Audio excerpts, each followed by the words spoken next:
নমস্কার বন্ধুরা, আজকে আমি বানাবো আমসত্ত্ব। এই দেখো আমগুলো ছাড়িয়ে নিয়েছি। আমগুলো এখন আমি উনুনে কড়াই করে বসিয়ে দিয়েছি। এগুলো একটু সিদ্ধ হবে। অল্প করে নুন দিয়ে দেব। এই দেখো আমি মিশ্রণটা কড়াইয়ে দিয়ে বসিয়ে দিয়েছি। এরপর আমি চিনিগুলো দিয়ে দেবো। একটু বেশি চিনি দিচ্ছি যাতে মিষ্টি মিষ্টি হয়। অল্প লঙ্কা গুঁড়ো দিচ্ছি, একটু ঝাল ঝাল হবে। আর অল্প লবণ দিচ্ছি।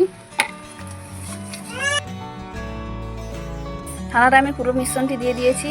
ঠিক এইভাবে আমি নাড়ি নিয়ে সেট করে নেব। এরপরে আমি রোদেতে দিয়ে দেবো।